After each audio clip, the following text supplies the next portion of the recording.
Go live. There we are. It's working now. So we are live.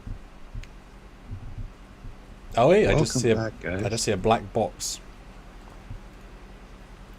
Oh, it's streaming fine on the stream. So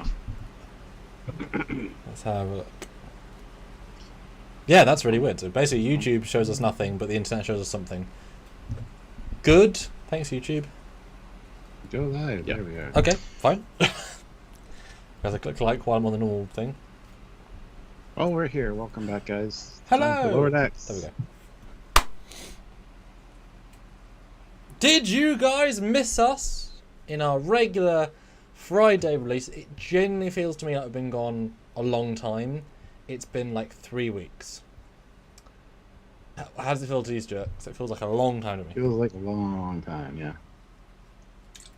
And it's weird to think, Me too. Strange New Worlds was our last one, because that feels like an eternity ago of like Yeah. hype and stuff. Like, it feels like Discovery was the last one, and I forgot about it. So the fact that there was Picard and Strange New Worlds between them is like, ooh, that's not so good for Picard, Maybe is you're it? just maybe you're suffering from like discovery withdrawal. You need your discovery back. I don't think. Although Michelle Paradise, she was writing the last episode of season 5 on a plane like last week. Ah, nice. Well, guys, it's time to talk Lower Decks, episode 1, season 3, which is called Grounded. And Yes. we're going to get into it and do the breakdown as we always do. And Full wanna hear your spoilers. thoughts. I'll Yes, tell full you guys, so difficult not to include Zephyr and Cochrane in any thumbnail. Because some of our thumbnails are called spoiler reviews, which means you should be able to put spoilers in. But then also you're spoiling it via the thumbnail, so you can't. So I had to be... It's such a good visual, but I couldn't use it. But that's okay. Mhm. You guys know I'm very excited to talk about this episode too. I just rewatched it, as I'm sure you did too. And then, boy, so much quicker to rewatch when they're not 50 minutes. Yeah, for sure. And definitely Lower Decks episodes are done before you know it, which is very good too. In a good way. Just like, ooh, there we go. Yes. Done. Yes. All right. Well, I'm going to share this and I'll talk to the people. Alright, I'll see you in a minute. All right. While he's sharing, I'm going to tell you guys to hit that like button if you haven't. We have 28 people here with 21 likes, which is awesome. We have a poll up, so go vote on the poll. Don't forget that you can let us know your thoughts, your comments, your questions, your concerns, anything you noticed, anything like that with a super chat. We do read them all on the air, so you get your name out there, you get your voice heard. And yeah, we do, pay attention to the regular chat as well. But if you're able to super chat, we really appreciate it. We do need the support. So I'm looking forward to having some of you guys super chat and help us out. You can also join the channel. There's a join button down there. It's like a subscription service, kind of like a monthly thing, much like Patreon. So you can go to Patreon/Trekyards to help us, or you can click that join button, and then you get your name highlighted. You get a little badge beside your name, which changes the longer you've been here. You get to use our cool little Trekyards emojis and stickers and stuff in the chat. So consider that as well. Also, take a look in our description. We have a link to Teespring and TeePublic stores. TeePublic store is going to be having a sale, if it hasn't already started, for 35% off.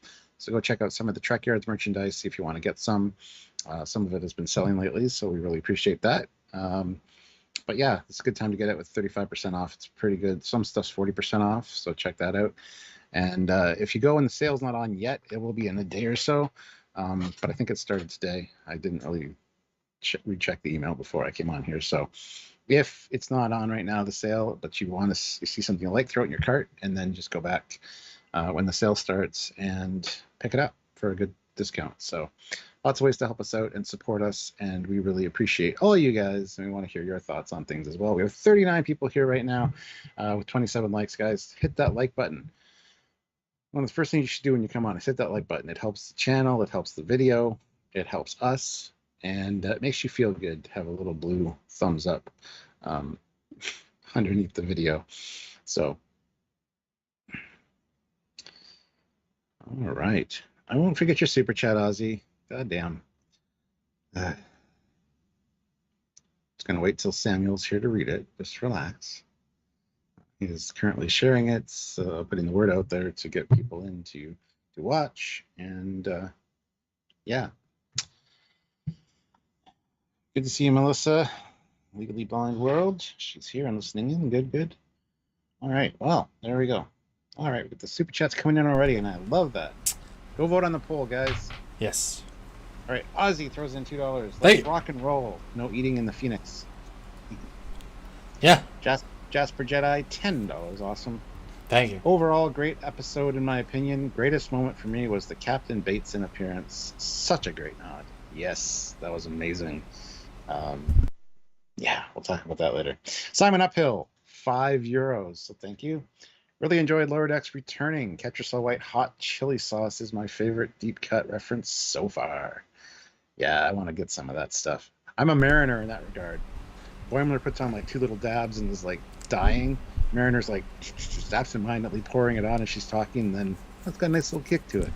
I'll let you enjoy. Yeah, I know you're not a spicy guy. Neither Sylvia. She can't even be in the same room as Spicy, otherwise she like almost dies. So Yeah, it's just my body's like, no. I'm like, I agree. well, there's things that are too hot, but I do like a bit of kick to it. So Yeah, for me, Stuart, when you get to a certain point of spice, you lose all the flavour. And what's the point in eating food just to have a spicy non-flavour? Best have flavour. no. You gotta have the flavor with the added flavor of the hot sauce and then a little bit of a burn on your lips afterwards. Nothing that's gonna make it not enjoyable to eat. Well, exactly. It's a fine line. Exactly. Fine line. And that line's just a lot lower for me when the spice is just spice for the sake of spice. Yeah. Chuck A throws in $2. I'm having some medical issues. Cheer me up, guys. Oh no, Chuck. Sorry to hear that, Chuck. Oh my God. Well, hopefully we do cheer you up with our discussion here today. Yeah. So. And we hope this episode also cheered you up when you watched it. It's a good thing to start on. Well, yeah, good luck. Everyone in the chat right now say, good luck, Chuck. Or good luck, Chuck. That's great. Or get better, Chuck. It doesn't rhyme, but hey. Ozzy throws in another $2. Oh. Is Super Captain Foley superior Commander Mommy? No, it's just weird and creepy. Don't ever say that. I'm his daddy. Who's your daddy? And what did he do? He's a YouTuber, a Star Trek YouTuber. Head of Terminator. I'd love to meet Arnold before he's not able to meet him anymore. But he doesn't do conventions. It's like, I know he's a mega star, but come on, meet people. He has his own one, but Jesus Christ. It's like, how much you pay for a photo shoot with Arnold Schwarzenegger? How much would I pay? Mm-hmm. Up to 150, I think. Yeah. For his stature, that feels about right. I was going to say 100 is already on the upper end, but you're right. 150 is far more realistic. Yeah. Cool. Yeah. No screen. No. So, guys, what do you think of the episode? Let us know in general. Throw in some super chats if you have any initial thoughts, and watch our spoiler-free, spoiler-filled. This is our live review. And how many videos have you got coming out for this episode, Stuart? Tease our wonderful audience. Oof. I think there was like, what you said, 14 folders we could do. Including the reviews. Filmed like, Including reviews. yeah, we've already filmed like 6 or 7 or 8. 8 reviews. So there'll be one every day this week, and then we have some in the buffer in case next week's episode is kind of light on references. This one had a lot of good stuff. So A lot of ships. Yeah, some of the stuff might be held off until it's a little bit of a slower week. Mm-hmm. So, but just make sure you click the notification bell icon and make sure you're subscribed so you don't miss those uploads. Because, there's like 10-minute long episodes, those little breakdown videos, and they're fun to do. Little things that only Trekyards can do. So yeah, who's gonna genuinely get a matching shot of a runabout and say, it's not the same runabout. Yeah. I've heard a few people say though it's not the same runabout, so I'm proud of our audience. But yeah, we're pretty and that's good. It's super niche content, but we're the only place you're gonna get it, so very proud of that. And Melissa, that's Commander Cockings. That's my co-host here. I know you've only really kind of tuned into the late night with Captain Foley's ones, but it's just me. But yeah, he's usually here with me. Yeah, in the off 90% season of the time. Yeah, I know. Yeah, someone said, "Oh yeah, it's Stuart's channel and Sam's there sometimes." I'm like, Ooh. I guess he just appeared during the off season because normally we do 4 lives a week between us and 4 videos a week between us, and then you do like 3 bonus if they're lucky. So it's like 11 us, 3 you. I do have my own channel, Captain Sure. Foley's personal channel. Sam's not on that. He might be on one or two videos there, but very I rare. might comment occasionally. Oh my god! Speaking of comments, I saw it. It's time for an ad, guys. If you don't have YouTube Premium, so here you go. Check it out. Oh, look at that. And we're back. and I just bought 3 of those in the ad break. Wow, what a waste of money. Well, look, they stop the thing they're trying to stop really well, and code Trekyards at checkout, saved me 92% off. Yes. It's not true. So Stuart, what do you think of Lower Decks Season 3 Episode 1? And have you changed your opinion now we've done so many discussions about it? Because when we do our normal review, it is just after we watched it, super fresh. Now you've thought about it a bit more. No, I've still got the same vibe. I really enjoyed it. I'm glad it's back. Loved all the little references from Batesman to Tuvok to all the ships that they showed. But it felt like it was missing something. It was over way too quickly. And it felt like just as the action was getting going and you expected something else to happen, it's like, nope, there's the wrap up. And it's a very quick, like, this all happened behind the scenes.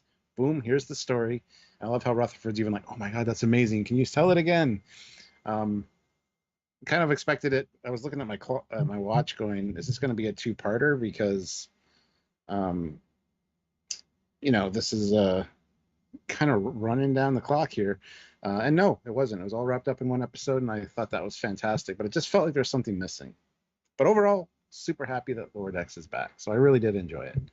Just it didn't quite have what the punch that I expected from the first episode.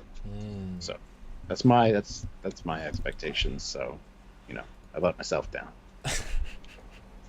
Jeez.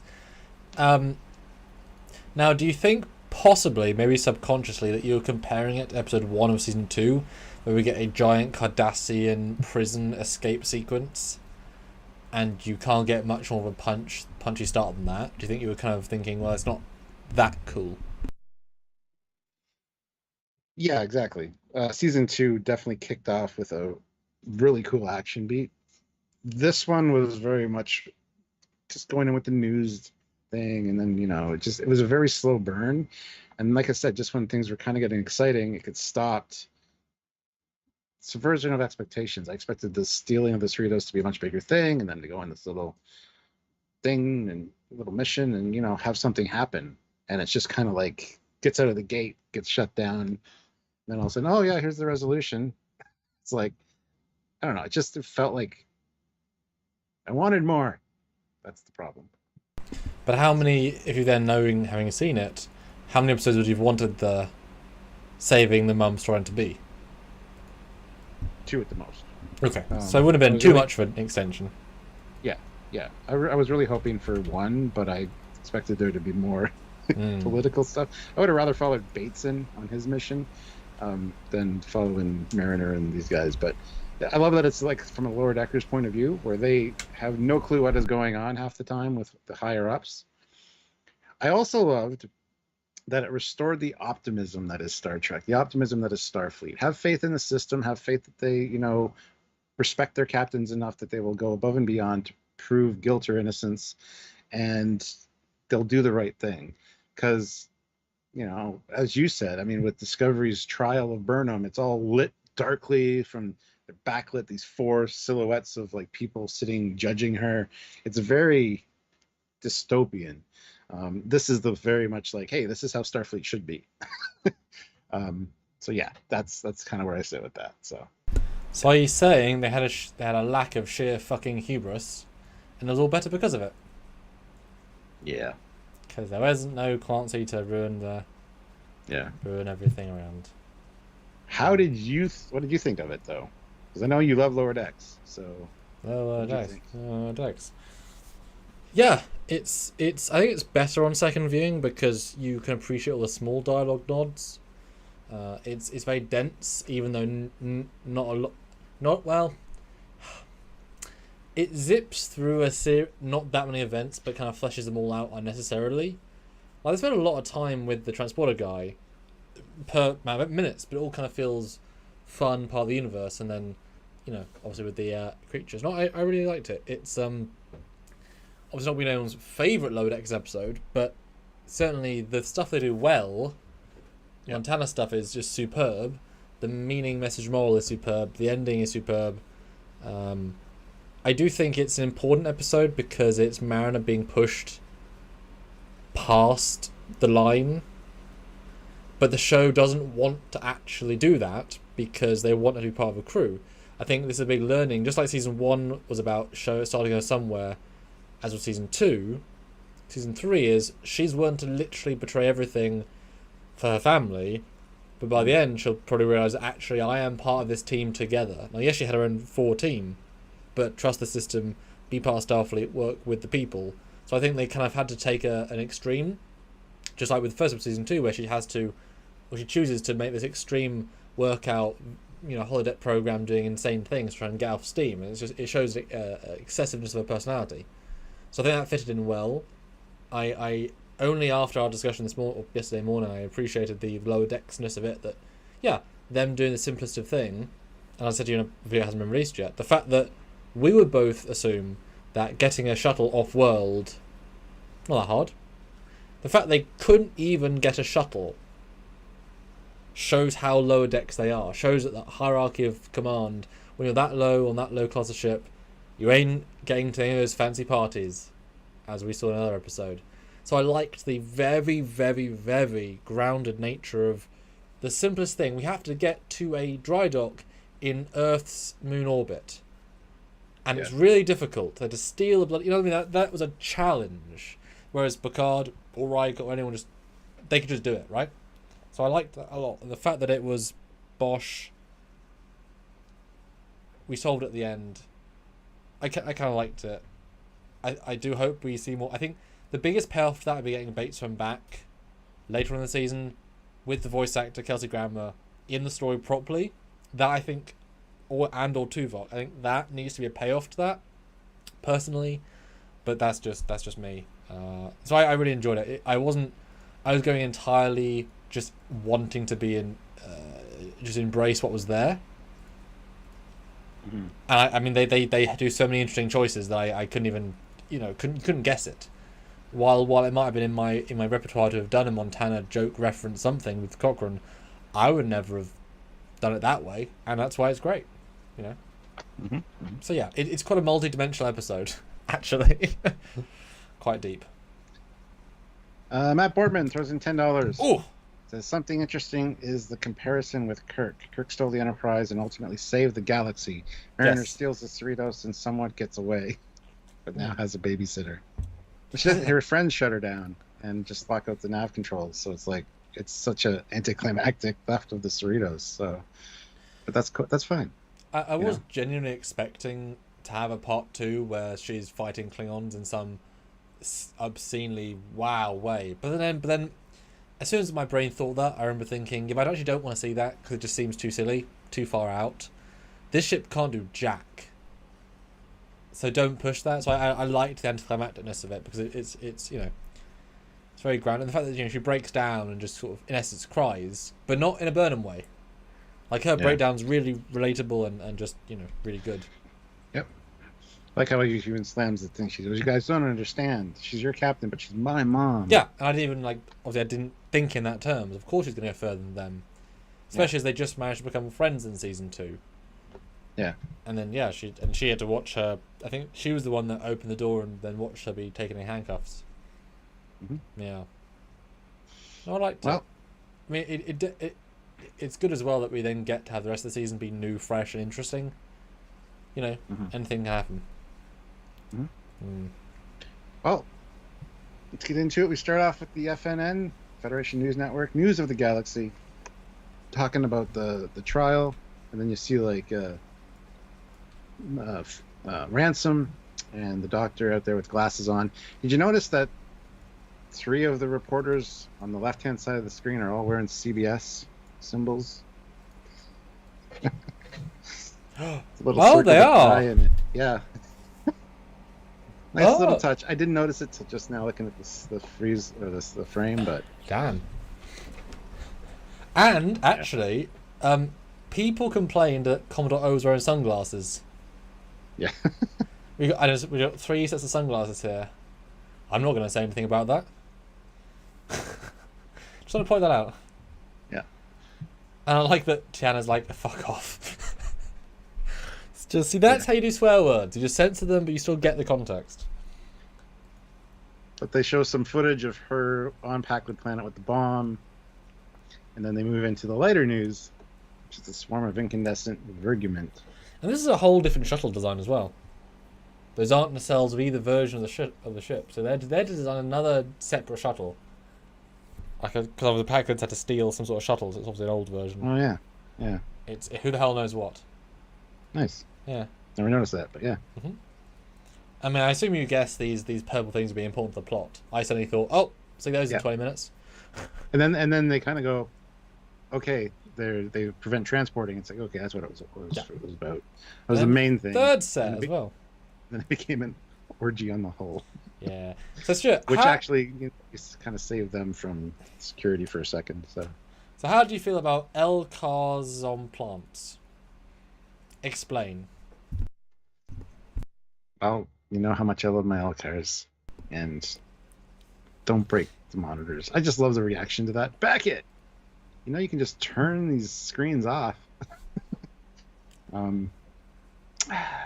Little frustrating though. Love how he tries to turn it back on in a second, and you get the UFP symbol for a second, and kind of glitches on the one side, and then goes off. Nice little touch.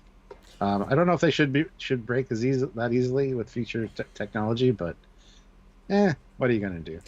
So this is easily my least favorite scene. Yeah. Both times I've not cared about this because I don't believe any of this scene. As in, why has he got 19 sets of plants?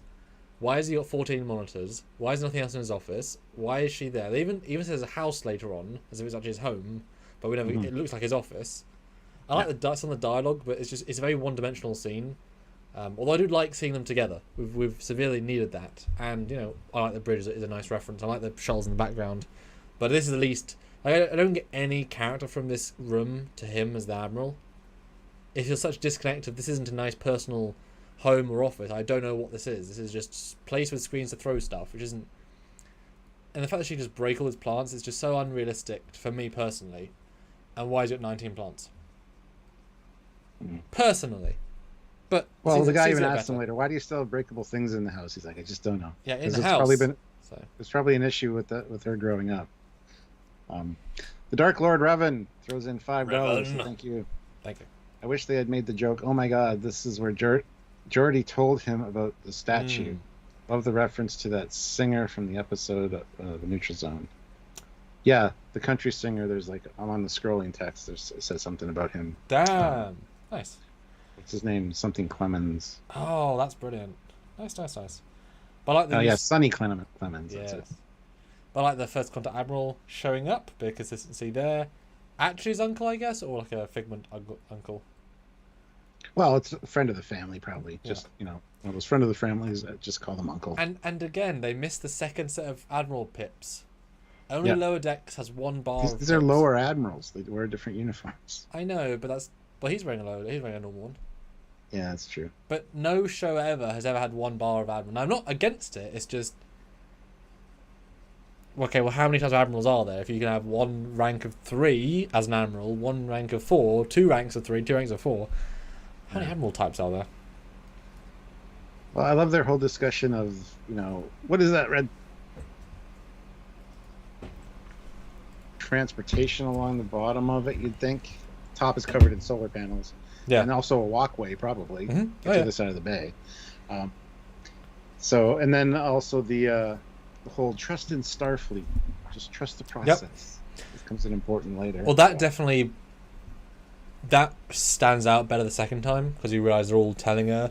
Like, the show's kind of foreshadowing its own thing. Although, look at the bridge. I don't see the top panels. You should see them on the bridge. I know it's out of the distance, but that's an omission. But I like the idea. Everyone's got shuttles and flying cars. Why would you need to? You aren't driving. And transport. Yeah, like you will walk, but there aren't cars. Yeah. Don't know. In the vineyard. And Olivia, of course, yes. The vineyard. What are they called? The fertilizers. Yes, there you go. They're no longer Picard fertilizers, but now Boimler fertilizes. Yeah. Okay. And I gotta say, when we knew going into this season that Boimler was a raisin farmer, or his family was, not grapes, raisins. And I thought, wonder if that's gonna tie in somehow with his choice of hair color, because it's very raisin-like. Nope, he absolutely hates the farm. He hates that it's not cool like a vineyard like for wine. It's just a vineyard for grapes, like a low par, Picard type deal. Thought that was hilarious, but honestly, his hair is grape colored. Come on now. Don't know why that wasn't talked about, but I mean, there's a reason, I'm sure. But I like that joke. there's a raisin. What? Wow. There's a raisin, I'm sure. But this, I mean, it's one of those things where we saw in the trailers. It's not particularly entertaining as a scene for me personally. I like you can still make jokes that women find very attractive, and like you still do that because it's quite nice and cute, and the fact that it's obviously very talented, but it just doesn't want to be down here doing things. But it's so not even on the nose. Just there's not much depth to it as a scene. I don't know. I said to you earlier, he should have had his parents in it in some way, kind of see more of the Boimler line. I don't know. I don't know. Didn't quite work for me. Like if I hadn't seen the trailers, I would have liked it better. But when a scene is exactly the trailers, you're like, well, that's it. I'm not getting anything new from it. So when we saw all Tom Paris's stuff from the trailer, it's like, oh, yeah. Yeah. And yeah, Dan, he does mention his hair color later, but it's cut off before you hear his real hair color. Mm-hmm. If anybody knew what my real hair color, and she switched to the audio clip, so we don't know what his real hair color is, but yes. And yeah, is he just oblivious to the flirting, as some people are, or is he just so despised with being there, he just wants to get out of there? I don't know. Don't know. He agrees to go with her and help her. Very quickly, yes. And like the lady at the end going, Such a good sound clip. Just go hose off, Leanne. Yep, and then we have Sisko's Creole Kitchen, and as Mike's on the Red Room, some things you can make fun of, some things you cannot. So no, I had said in our other review, I hope it's not franchise, it's just what it is. And yes, this is a single establishment, exact same one, even sitting in the same place. Yeah, it is gentle. As you said earlier, that it's Sisko walking in front of it. One of the Siskos, it's not. It's just guy. He's in there making jump alive, presumably. Yeah. Zango76 throws in $5.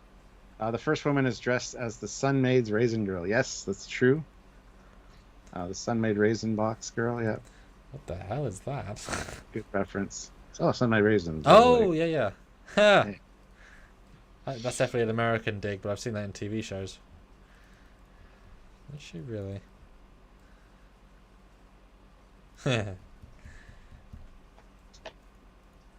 But yeah, nice and gentle. Always excuse to use an Andorian. Good. I like these guys are hanging out. There's not necessarily the full impetus of are they dating, but that's sort of the subtext of the subtext. It's nice. Discussing what they should do next, and because she didn't get out much when she was at Starfleet, she stayed in San Francisco, so she wants to do like all the things while they can. Yeah. Which is true. I mean, Starfleet's meant to be very busy and very deep. And she had to prove herself because she was in Orion. But she said she studied hard. She was focused on her studies. So. And she was brand new in season 1, so yeah, she's not done much. But it's nice they want to hang out and such. Yeah. And of course, the well-timed taking it to the limit. And yeah. Then the Ketracel white hot sauce. Gotta love that. My only thing about that is that I guess that means we're over the whole war thing. Because to make a joke out of the drug-addicted soldiers that killed 500 million people in Starfleet... It's the same thing with... Have you seen the new Thor Love and Thunder? I have not. Oh, because there's... We've actually missed that in cinema somehow. There's an ice cream shop that's like... It's got the gauntlet. And I forget what it's called, but it's like... Why would you do that? He killed like 50% of the galaxy's population. Why would you have your ice cream shop have like... I forget what it's called. Something cones. But yeah, it's a weird thing, but... Oh, well. It's just like it's not been that many years, and that was the biggest war ever. It's like having Nazi hot sauce. It's like, right. Cocaine hot sauce. Yeah. I mean, it's just a weird choice. Like, it's a good joke, like, as a pure joke, but it's a bit like, right. And Cisco, like, his son fought in the Dominion War on the front lines, and now he's doing hot sauce. He's bought hot sauce, or he's been given hot sauce. It's like, they killed lots of his crew. Okay. Not a huge deal, just weird. Just a weird choice. Yeah. Well, they have the conversation that the only way to get up to the ship is via an encrypted transporter at a secure compound. So they need to go find this guy. Melissa asks what the hot sauce is specifically. Just Ketracel hot sauce is what it's called. It looks like a regular bottle of hot sauce. It's 17 million lumen, or whatever the thing is. Yeah. Scoville, yeah. But I like to even know where the ship is, and the fact there's so many dry docks, which is true. Like, there's not...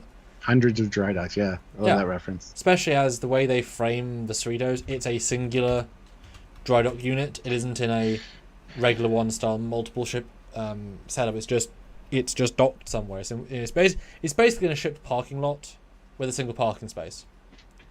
Well, yeah, and later it's mentioned it's a military impound yard. Yeah, that too. And it's funny, the second time I watched this, I didn't realize they get the transporter buffer place so quick. They are zipping through so far, But yeah, we get there straight away. And we get the reference to he's a long-time Starfleet security. I'm like, oh, it's going to be somebody we know. Yes. It wasn't, unless it's a deep cut that I missed completely. Yeah. But do you think that delta on the outside is meant to imply this was built during Methacon era? Is that delta? Maybe. Because with the circle behind it. Yeah. Well, I was kind of hoping. Oh, sorry. DJ Chiron, $2. Quick hello. Hi. It's a space dock, little rocket ship.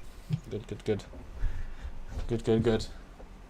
But I know there's normal shuttles, normal Type 6s, but I was surprised that they happened to stand next to some Cerritos shuttles.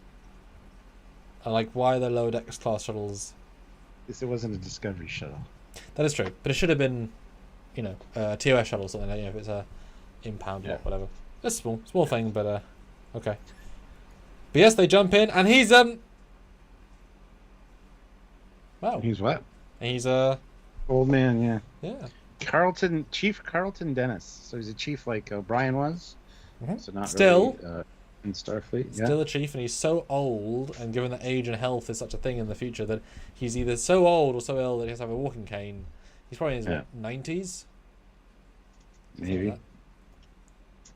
I love his little phrase though. Of, don't let the door hit you where the big bang split you.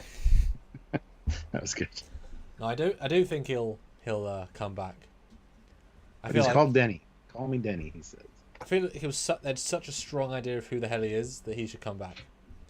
And now you've created this this transporter guy who did beam them somewhere on Earth. He did do what they asked. So you've now got a planetary transporter guy who will help you out if you need. That's really useful. Just saying. Yeah, and he likes transporters. He's got a bunch of old ones. He's a buffer buff. Love that. Yes. And then the whole she can't knock him out because he's talking about his wife Jane passing away, and then he offers them butterscotch, just like a lot of old people have butterscotch candies. But then he actually good officer. Ooh. He tricks them with kindness and points a face with them, and it's they no. But he gives them a little bit too easily. And of course, he's another character in Trek who has glasses. The very small list of people. Just saying. Then he says he doesn't blame them for not trusting what's going on. He says, I've been following the trial, and he doesn't believe the charges for a second.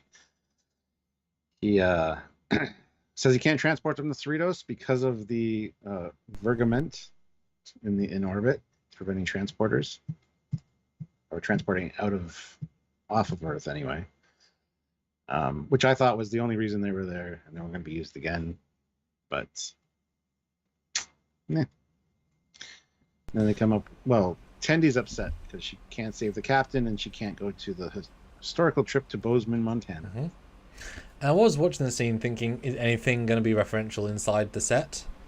But everything looked super just sort of lacking.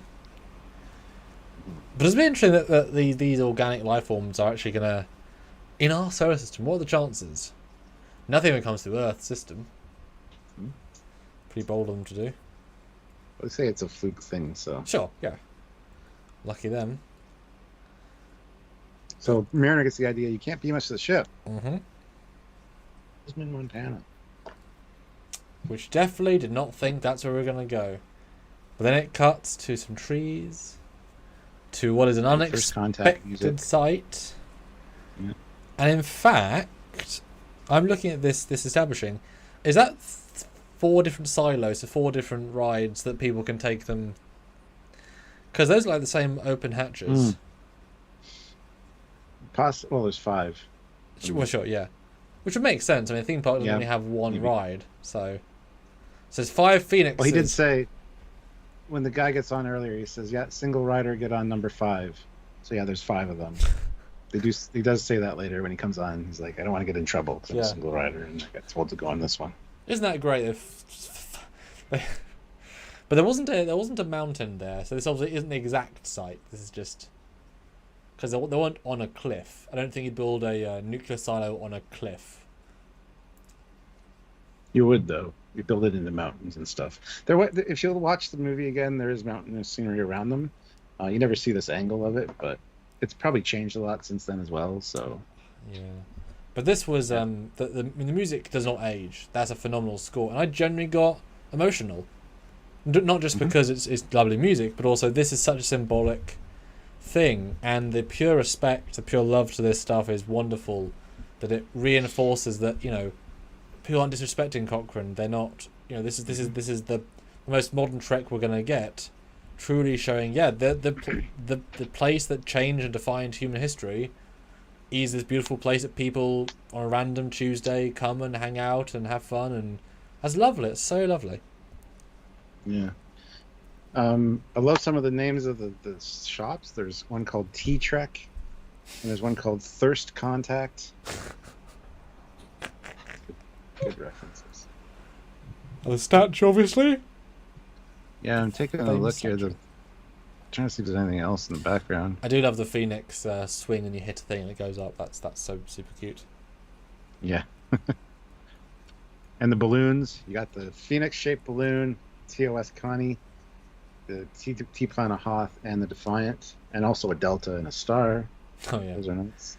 So Stuart, yeah. If some people's argument is that the TOS Enterprise is decanonized by Stranger Worlds, well, this is a new version of the next show, and look, there it is. It's clearly not the Discovery Prize.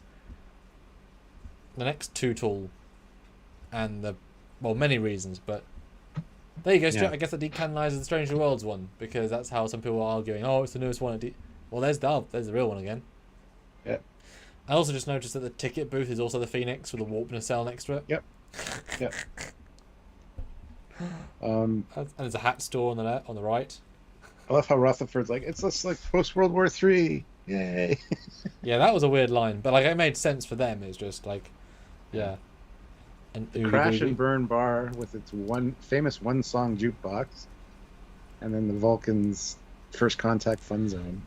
And just to be clear, that's not. I've seen some people say that's not the same ship.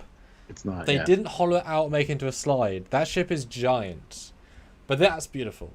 That is really beautiful. And actually, I'll mention on the ship comparison video how close they get to the planet. Sure, yeah. No, it's beautiful. That's a really nice version of the ship, and I love how many people there are. That's so nice. And then they came for that, and there's the Phoenix blasting off. That. Wait time 25 minutes. Single rider entrance. God, and the way it comes up is just so. I mean, that model is so high detail. They really went to town on that because it's so. You notice it more because everything around it is more standard detail, but obviously use it later on. So it's such a high detail model, and it's just so referential and so loving, and it's lovely, lovely, lovely. You get the lineup as you get like in Disneyland or whatever, where you got the. I love how there's like the Phoenix prototype workship schematics on the wall, and stuff from Cochrane. It's like, oh, just finish up the prayers. Better finish up your snacks because you can't have food on the Phoenix. It's nice. It's a nice little theme park thing. Now, I'm assuming that's not really Zephyr Cochrane who filmed this thing like 6 months after the Phoenix. So this is a hollow hymn. Oh, it would be hollow hymn probably. Yeah. So that does set a precedent though. It means that they go to any historical place or any museum in any show, and it's okay to have hollow versions of the characters giving you tour guides. So if we ever saw a hollow museum of the Enterprise colony, we could have George Takei as Sulu as part of a tour guide thing. This now sets that precedent. I'm just saying. Yep. So for any show, any Prodigy even, you could do that. But their plan is to get into orbit, and then Rutherford's going to override the system so they can use the ship to warp to the moon. But Gavin's there. Oh, Gavin, you better get on another ride. No. Single rider, he said, get on ship number 5. Yes. But guys, we are a good chunk way through live. Give us a super chat, a like, and a poll goal, Stuart. We have 88 people watching with 56 likes. I want to get to 100 likes. If you haven't hit like yet, give that like button a tap. We need quite a bit more super chat wise. We're almost at our halfway of our minimum. So if you can super chat any thoughts, things you noticed, things we missed, we want to hear your thoughts, and we do read them all. So please do that, and also go vote on the poll if you haven't already. Yeah, we'll probably do a new poll at 100 votes. So vote now or forever hold your vote. And we're at 95 votes. We need 5 more people to vote on it. Pretty close. Now, what did you think then of the idea that this ship actually does have a warp drive? Because I did not think that. I thought it was just going to be a up, down. But what do you think of actually going full warp with it? Well, it's pretty basic technology by that point, and especially a warp 1 engine. It's probably not this old, like dangerous nuclear style one that he had. It's probably like a new advanced one, but just can go like just a little over warp 1. I think it's kind of neat, but I don't know if I'd trust that ride, honestly. So many things could go wrong, but again, it's like so simple. Yeah, I certainly agree with that idea. I just the fact that a warp drive can be a theme park ride, I find that so interesting as an idea. But certainly, yeah, I mean, I'm pretty sure they've joked in other treks that someone built a warp unit when they were a kid, a warp drive. Like, it's that basic. Yeah. I don't know if that was Wesley or one of the other geniuses, but I'm pretty sure someone else has done that. It wasn't that big a deal. But maybe a little bit too far to have a warp drive there, but it's just such a good gag. Love how he's even like, oh, almost forgot. He puts in Steppenwolf, so you get the same sequence with the music going up. That was great. And it's also a clear different cockpit. Like, it's not meant to be the same. That version originally had 3 people. This is a tour. Yeah. Gave me massive Millennium Falcon vibes with those side panels. Yeah. And I'm fine being different. Actually, like, it works really well. Just I was like, that has its own unique feel.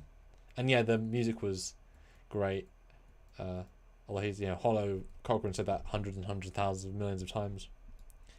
But yeah, beautiful launch. Beautiful model they made. Yeah. Beautiful. The Stanley says I'd have thought it just goes to orbit and back to the surface. Not sure why it actually has a warp engine. Well, the ride to re-experience the experience would be to warp out past Jupiter, turn around, and see the Earth. And he does say when they're launching, look at that beautiful blue marble. So if you're reenacting the exact trip, that'd be fine, Yeah. Okay, radical question then. We take for granted what Star Trek and warp is, but generally, how much of Earth's population have been to warp? Question. How many farmers in Canada? Yeah. I don't know.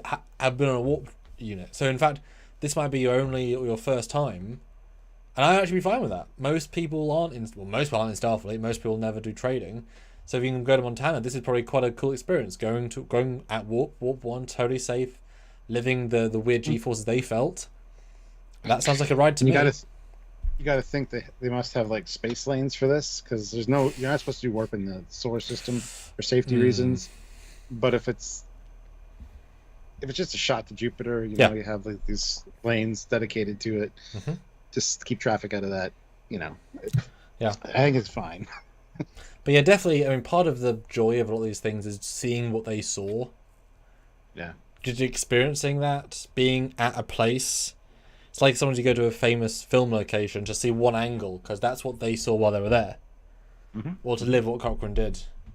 But I gotta say though, it rolling and then the cells coming out, it's so beautifully animated. Like they put a lot of attention and detail into this thing. It's a really good 3D model. They knew how important this was. I mean, yes, obviously it gets less good the further down, but it's so three-dimensional. It's so detailed. I was left thinking, are we going to see it again? Because that's I mean, it's the warp ship, fine, but it's a really nice model. Like, it stood out how nice it was versus the animated style. And God, seeing it go to warp, because we only saw it once in the movie, and it was from a very certain angle. So seeing it just exist and do warp was really satisfying. Yeah. Even if it was the same angle, the way it was nice was just so nice. Sergeant Roadkill, £5. Thank you. What in Trek amusement ride would we want? So many. Pet Tribble. Pet a Tribble? That's not an amusement ride. Well, no, well, it's like a petting zoo. It's part of a theme park. How about the Kirk slide down a mountain bridge ride? Just get on this rickety bridge, just strap yourself in, they bounce you down a mountain, and you get to the bottom, they take you off, they put the bridge back up. Oh my goodness. Oh my goodness. So distasteful, Stuart. My God. Too soon. I didn't Too think soon. Of it. Somebody at Starfleet did. Welder215 throws in €10. Oh, thank you. Will Trekyards make an episode on this Phoenix? Yes. One that viewers should subscribe and hit the bell for. Yes. Also, do you think Zephyr Cochrane would have liked the park? Maybe. Yes. Or hated it. Also hit like, everybody. If he got profit from it, if he got a percentage, then yes. Yes, exactly. Good answer. But no, it's actually a really, really nice scene, and it's one of those things where they fully commit to the bit, but only take it as far as the plot demands, but they fully commit while there. And it's really pretty to see this Phoenix warp and move and fly. It's surprisingly pretty. I wasn't expecting like that's nice. Although, where are they exactly? Is that the? I assume that's the moon they fly past. It's the moon. It's they almost like they hit warp. Yeah. And then they just go around the backside of the moon to the dry dock facility. So they didn't take it all the way. So that must have been warp for like 1 second. Exactly. Yeah. Like, because I'm pretty sure that was the moon. There isn't that much in our solar system. Yes. Yeah, that's the moon. But I kind of wished I mean, it would have been hard to explain how they escaped. It would have been nice if they'd seen a complex with things going on. Yeah. But yeah. Simon Uphill, €5. Thank you. Having the first contact music and Steppenwolf really made the scene. Yep. The whole Montana section was just awesome with beautiful animation.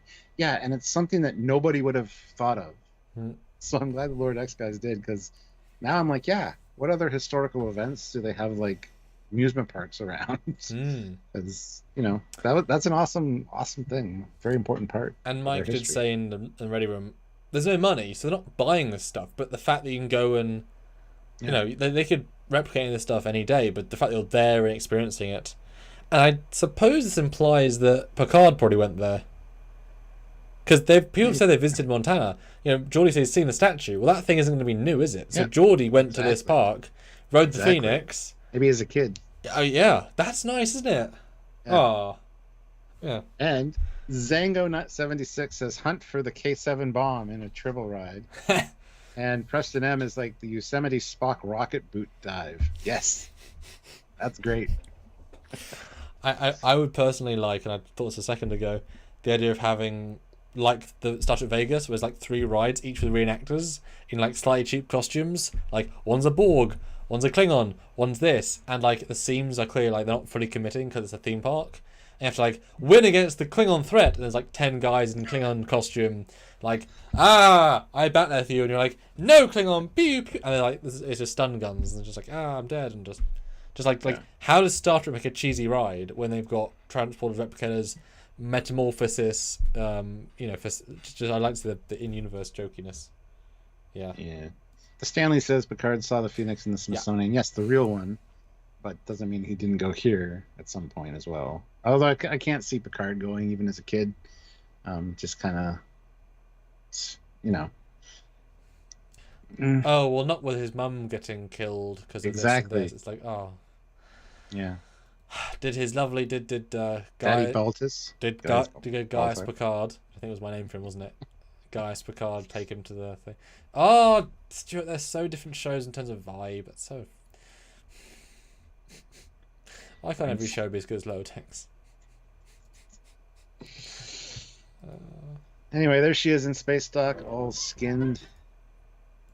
Or unskinned. Flayed.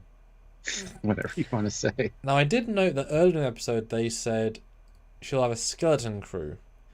But there is no skeleton crew, and there's no one around there.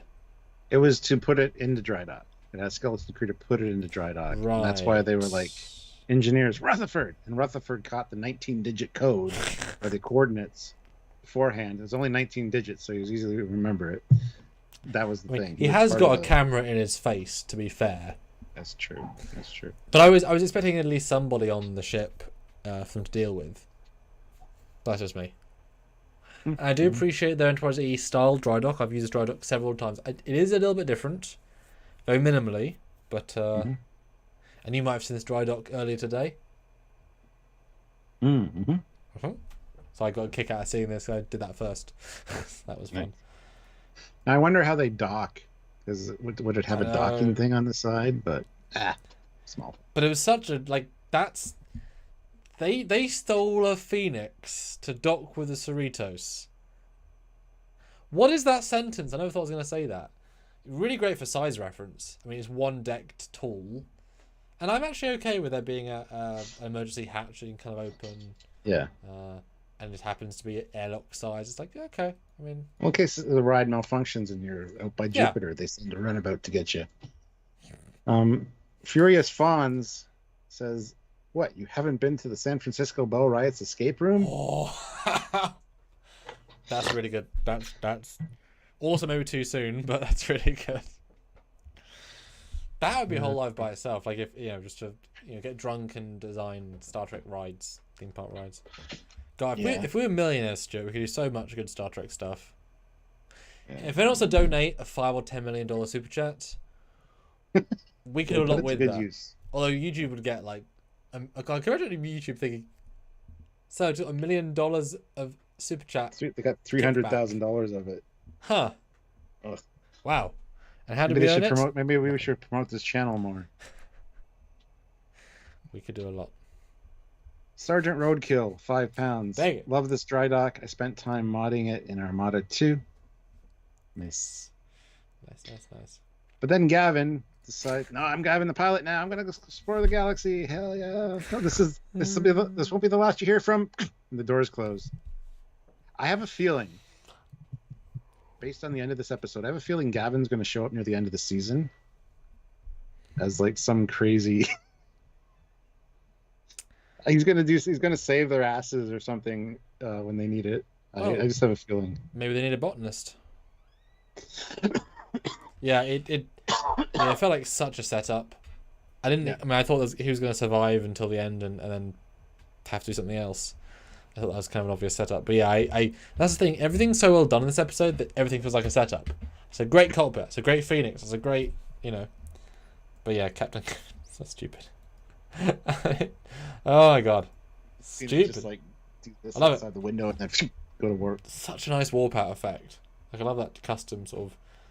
Yeah. And then, almost everything now is a bottle show. Yeah. Because they spent all the money building everything else. Bottle show now with lights off. Guys, hit that like button. We only have 66 likes with 91 people watching. We want to get to 100. 75 likes. Come on, it should be easy. We do have 107 votes on the poll if you want to end the poll and do a new poll. I do. Well, you can do that if you want to read the results. Yeah, the results were, the poll was, were you happy with the return of Lower Decks? 83% said yes, 2% said no, 11% said seemed to be something missing, and 4% said could have been better. So That seems pretty, yeah. while you're making a new poll, I'll tell them to super chat. Ooh, Let us know your thoughts about this episode. Anything you noticed that you want us to talk about. Any references you'd like us to discuss, we will do that. We do read all the super chats on the air, so we get your name out there, and also, whatever's on your mind, and you're part of the conversation here. So super chat if you're able to. We'd really appreciate it. We are about $120 away from our minimum, so if you're able to, please super chat. A 5, a 10, it all adds up and makes a big difference at the end of the month. So anything you can do to help, we'd appreciate. But hitting like is also important. So do that also. The Botany Bay Bouncy Castle. That's good.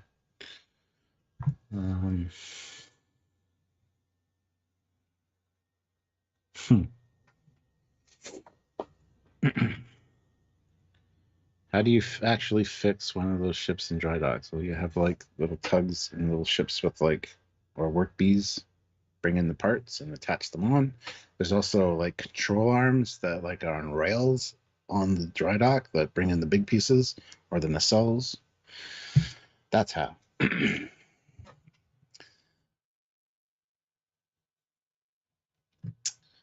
Turnabout intruder body swap ride. Mr. Spock swim with the whales tour. Wow, you guys are coming up with some good ones. Okay, so read that when you see it, Stuart. It's quite specific. So vote now. Or forever hold your vote. That's true. It is. What's your favorite part of the episode? Was that from Cochrane's appearance? First Contact theme park. Ending epic speech featuring Tuvok. Or Mariner stealing the Cerritos. Go vote. Want to know what you guys think. And before we move on, I'm just going to do another ad break real quick. There we go. All right. So we're at the halfway mark of the episode and of our episode. So good time to do it. So I might just pop out for a brief second while I talk about this next. I'll get on a good Yes. A scene where Mariner does not look happy. I think summarizes the scene quite well. It's in a second. Yeah. Well, they find his pad with all of his logs. He does reiterate what the captain's log is at the end of every day and adds his own little stuff in there. So this is actually an episode from season 2 where they go to the Leparian system and assist the Archimedes in First Contact. So that's cool. And then he goes on to say Ransom said his name today, and then he talks about his gas and his hair color and that he dyes his hair. And Mariner gets quite upset and says, we can't use this. They won't even listen to a Cali class captain, let alone an ensign. So all this is going to be for naught, essentially. So I guess she didn't really have the plan to steal the Cerritos prior to this. She basically was relying on these logs, the pad, to help out her mom. And yeah, Ozzy, there won't be ads for everybody. It's all on. It's mainly for the playback of this when it's not live. So, but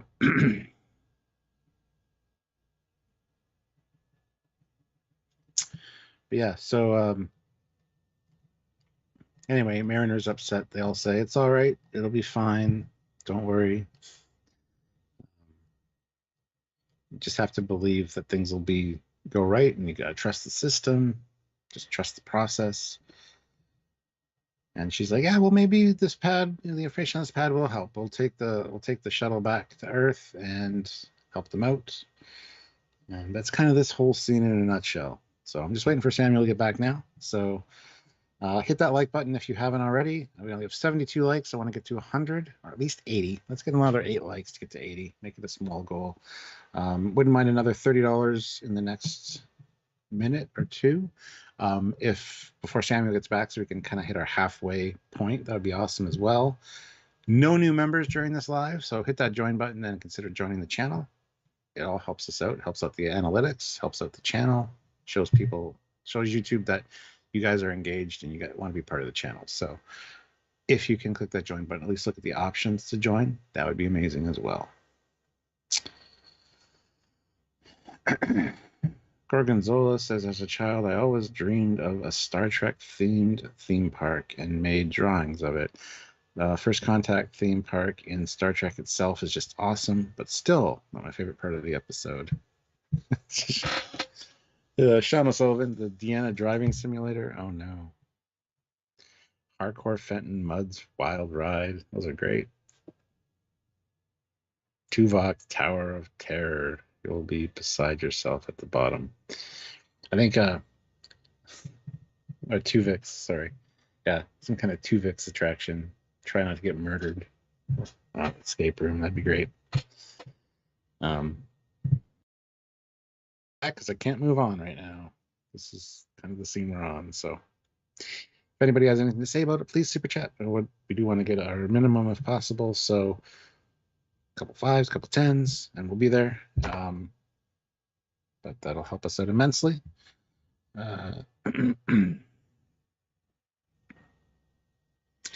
My one question is, why did they specifically need the pad? Do they not have like a cloud storage in the future? Just download his stuff? You say that, but if as I said, sorry. As I said when you were gone, Mariner was relying on this pad to be the answer. So she didn't have a plan to steal the Cerritos before she found out about this pad, and then she's had to come up with this really quick. So yeah, for sure. I mean, she's trying to do it the right way. I mean, you say that the cloud storage, but if every officer's doing logs 3 times a day, every day, I mean, that's the future, man. It is, but we do even get, in Voyager, there's still a limit to how much data a ship can handle, etc. Well, we've seen it before, like on Cisco's desk, like 15 pads, all different departments. And I like. Wouldn't it be one pad you could just access the main computer and pull it? I like it too. But it's not really practical. So. Well, but I mean, yes and no, but at the same token, if you have one pad dedicated for science and engineering, I want to deal with this only. Put that down. Focus. It's got all 8 files. Boom. Take that. If it's one file, it can also be encrypted. So it can also be encrypted on the pad, so it has to be delivered. Yeah. You know. Yeah. I actually kind of like that. I would prefer to have 5 or 6 pads if I was doing that rather than just one. So especially they're different designs. Just for the sake of it, like each one's a slightly different pad variant. Why not? But it's actually quite like I feel a low budget in this section of the episode, which is like we're just going to be in our most basic set and just chat for 10 minutes. But it's a good little scene. I don't quite get, because did Boimler actually record the captain stuff or not? Because he did say explicitly, I re-encode, but don't ever hear that in the scene. Yeah, they do. You hear him say, "Yeah, we're heading to the Parian system. We're going to meet up with the Archimedes and help them with the first contact." Oh, that's her log he read. Yes. I thought he was saying it, which he was, but he was reading her part, and then he jumped in with his own thing about Ransom saying his name. I wish that made more clear. I get it that you said that, but I wish he'd said something in the captain with Captain Freeman. Because that had the star date and everything, like an official log for a second there, and then it just went sideways. I guess in theory, how many of the crew are going to do a log which involves "we're going here"? I mean, the pilot's not going to say it. The engineer's not going to say it. I guess really the captain and second in command might do it. So I guess that. Okay. Yeah, it just was so blended in that I didn't necessarily notice. But then they get on the shuttle because she says this pad might be able to help, and they're like, "Are we ready for court? I think we're dressed okay for court." And he's wearing like I'd originally said Dr. Huxtable sweater from the 80s, but it's exactly like one of the ones that Jake Sisko wore. Yes, yeah, same pattern. So he's like, I mean, I'm sure it could be a little more asymmetrical, but... which is definitely a dig towards asymmetrical things in general, which we have feelings about. Yeah. David Kayer, $10. Jump into the space matrix. Okay. Spiked Psycho. Everyone's own pad, biometric or quantum level identity. Yeah, that's fine. And the captain who you hand it off to also has access to it. I like that. Sure. Isle of Film throws in €2, so Thank thank you. you so much. We're over our halfway mark now, so we're only Oh, good. halfway to go. So keep the super chats coming, please. He says Beckett couldn't even have gone to warp without Hull. Plan? I bet she could have. It just would have damaged the ship. It would have been like Year of Hell, where the more they do, the more they damage. That's how I would have framed Oh, it. But that's how deflector screens work, though. They clear stuff out of the way. I think they'd be fine without the hull plating. not ideal, but fine. No, exactly. Not ideal, but Which is why it would have been a cool sequence to have seen. Yeah. But it would have been nice to have been, what have we got online, computer? Not much, Captain Mariner. Because we're, naked. yeah. So anyway, she says I got to go check the port nacelle, and she basically locked them in to head home, and then runs off to steal a ship. So,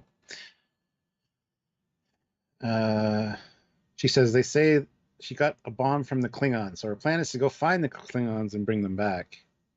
And everybody's freaking out because it's a stupid idea, and she's like, "All right, listen, guys, you don't get it. It's your captain, but my mom. I don't want you guys getting in trouble because of me." So Yeah. And a lot of small details here. Actually, I don't think I've ever seen the bridge from this angle to see underneath Strax's console. This is a really good view to recreate the bridge, because this is very, very clear. yeah. Actually, I really like there's caution tape to stop. What a necessary detail, but okay. And very, very TNG season 1 with the view screen.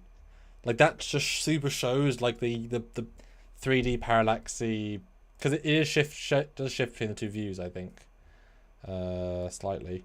Like the scale of that's really cool. I like that. Mm-hmm. And they do avoid the leaving the still Enterprise sort of vibe. It is not that epic when they leave the dry dock. It's really simple. Yeah, I'm just surprised there were no docking clamps that they had to release. It's floating there, in station keeping, but usually you put the docking clamp or so on it, so you wouldn't have to keep firing the thrusters to keep it in station keeping. You say that, but the Enterprises weren't. I feel like the umbilical, the walking the thing Enterprise D has that connects to the side of the sun, that should have been the thing they disconnect. That would have been. Well, there are two umbilicals that do disconnect from the nacelle before she launches. That's just fuel-y things. Yeah. But I like you do see the moon as well. There's a few subtle lights on it, although still the moon.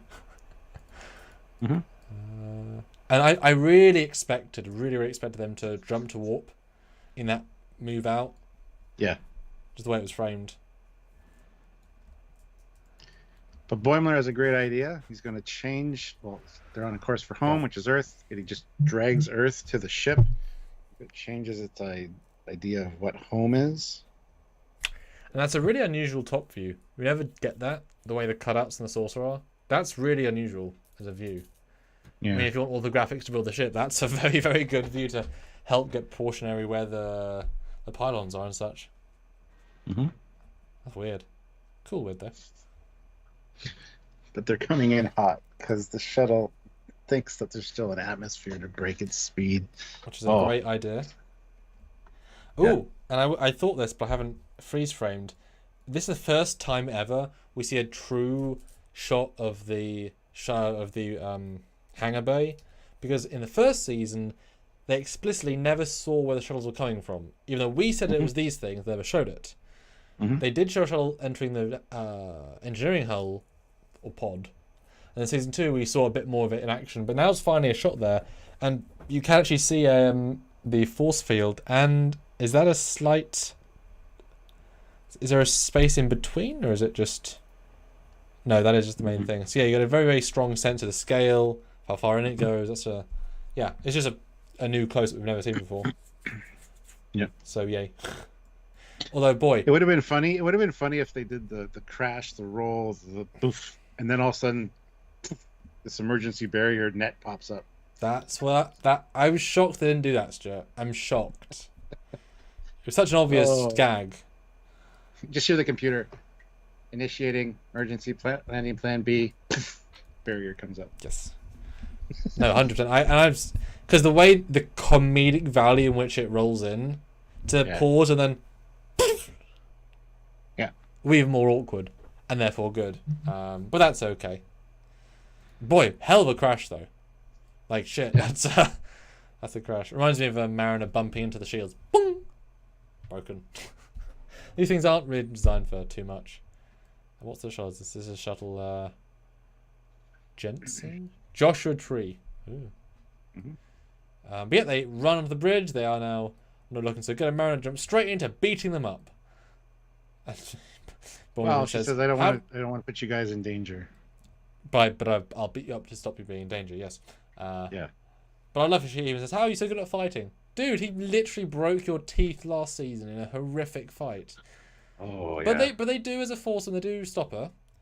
And then we hard cut to regular 87. Yep.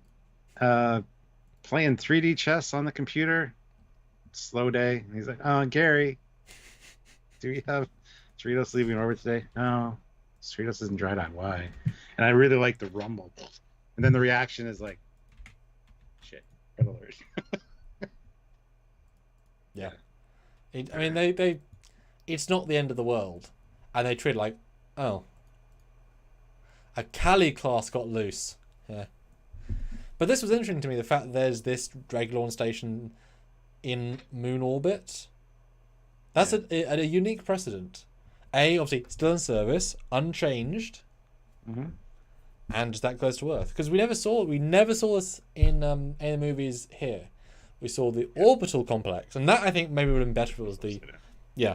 But I mean, I prefer this version anyway, just personally. But, and what was his name? Was it Gary? Gary, yeah. So low-key, I love it. Yeah. Actually, this would be a fun room to recreate for a fan film, just as like a hexagon, just like with a viewing platform. So simple, yeah. Mark Lawrence throws in $10. Oh! So thank you so much, Mark. Good to see you. Good to see you. Came in late. Yeah, was seriously. helping a buddy with an unhappy task. Oh no. Oh. Sneaking in while at work. Not sure how long I can stay. Just love the Phoenix ride with Saffron Cochran. Yes. I'd take that magic carpet now. Yeah. Well, it just occurred to me. We've specifically made an argument about the lower ranking crew, the people who we saw, the Donnie earlier in the Void uniform. If there's meant to be different grades of officers, why are orbital platform board people in the current primary uniform? I'm just saying, like, if it's meant to be that non-uniform, would have made sense to put these guys in the Void uniform if you're arguing that they're also just bored and hell. I prefer they're in this uniform, obviously, but it's interesting how then hard to argue this isn't the standard uniform if literally just the bored non-people are wearing it. Just saying. Just want to point that out. It was interesting. Because these guys, I would have accepted these as lower decks uniforms. You know? Traffic controllers. I would have accepted that. Or like one of each would have been kind of cool. But I prefer this. But yeah, there you go. But Rutherford manages to get to navigation and locks out the controls, so the Cerritos just comes to a stop. And it is very easy. But he is the engineer who's very good and knows the ship. Mariner is not those things. So I do like... She knows... She locked them out of the shuttle controls, though. Without them knowing. But she's a pilot, though. Yeah. So I agree. He could probably undo that as well. But I like the instant... No! Because, yeah, she knows, like, he's just better at this than her. That. I'm giving up now. It's generally a sad moment, you know. And she has her breakdown where like they put her in handcuffs and they couldn't do a damn thing about it. They took her away and I'm just so scared. And that was a great scene. And here again, they comfort her again like they did at the bunk. It's like, hey, whatever happens down there, we're gonna be right beside you. We'll do this together. Be fine. But then incoming security alert. Yes. And it's some Peregrine fighters, which make a lot of sense. They're fast, maneuverable, powerful, and since we're literally, I mean, Earth is real close. We didn't get far, so they just, just the average, just like Jupiter's crappy border patrol. We finally upgraded them to Peregrines, and we get a new view of the inside. Although before that, we get this really rather cool movement shot. And boy, what an anomaly! What a natural phenomenon to happen next to Earth. Wow. Yeah. The verugament. Yeah. Mm-hmm. And Rutherford's like, oh man, I stopped them right in our path. Oh no, I did that. It's not good. And then Tindy says they're incandescent, migrate through space, via microscopic. And then they think they're attacking the ship, and they're like, no, look at this. They're using the synthesizing carbon off the hull, and it's triggering a reproductive event. Like, it's an orgy? Man. Space jellyfish. Yeah. But Tendi has an idea, and she tells Mariner to open her channel. Everybody's freaking out, like, what are you going to say? What are you going to say? I like the security guy, though. Yeah, it was a good vibe. But yeah, weird to have another orgy. 2 orgies in 2 seasons. Ow. But yeah, Tendy's got a good vibe here. I like her. Because she's a medical who likes a bit of science, and this is, organisms. And then, yeah, hard cut to inside with a lot of stuff going on. Yeah. I like their little thing. I'm just saying, there's only 4 of you. It's like, yeah, well, we're here to study this event. Like, we had to kind of rush out and do it, I guess. Mm-hmm. But so they open the bay doors, and there's like, yeah, they're manually putting eggs in, transferring their gametes is what they call them, and they keep getting zapped by the tentacles. And it's like, isn't that painful? It's painful. Yeah, but it's close up. There's no substitute for first-hand data. Anyway. And then you think they're in trouble. Are we under arrest? For what? Helping these precious creatures? Of course not. Let me just say, I love seeing junior officers committed to pursuit of science. So just tell me who the commanding officer is that ordered this, and we'll be on our way. Yeah. I mean, these guys have a nice vibe. I like it. Because they must deal with so much weird non-stuff. Yeah. And it's like, oh yeah, you guys. Because, I mean, these... Well, are they ensigns? I can't tell. I only see 1 pip. But yeah, but the way their neck is, it could be more. So they're certainly vibing. They're at least lieutenants. I mean, boy, that guy on the left is buff as hell. He is a. But I guess, I mean, an ensign of a high-end ship is better than a. No, they're ensigns. 8 turns. Wow. God, way to look down on people. It's like, oh, you young kids, guys are ensigns too. Yeah. Yeah, but you're in your 20s. Yeah, and you're an ensign in your 30s. Shut up. There's kind of 2 ways about that. I don't serve on a Cali class, though. Yeah, but you haven't been promoted 9 years. You're both Harry Kim. What? And yes, all of a sudden, I thought there was going to be some cool bits here. Nope, the main team just walk in. I was like, what? And she's so like, I did. Captain Carol Freeman, captain of the USS Cerritos. Yes. And the guys are like, yeah, it's good to have you back. And they just walk by. Like, everybody knows what happened with the trial because they were paying attention to the news. Yeah. Yeah. And it's definitely an odd shift. I was certainly expecting a double twist. Maybe she was let out to pursue the story or whatever. So it's odd that it's such a quick wrap up, for sure. But then she gives her epic speech. Yeah. Well, while I was sitting in court, Starfleet was carrying out a secret investigation. A very TOS courtroom. Oh yes. Just saying, with another Tellurite to add to the roster of Tellurites. Just saying. Led by Captain Morgan Bateson. Dun, dun, dun. Why is he important, Stuart? Because I certainly felt happy at this reference. He was from the TNG episode Cause and Effect. He played by Kelsey Grammer. He was the one that came through time and caused the destruction of the Enterprise again and again and again and again and again. But got caught in a temporal anomaly. The temporal anomaly. I said it. But I certainly squealed when I saw the reference, Stuart. Do you want to explain the character? That's what I'm doing.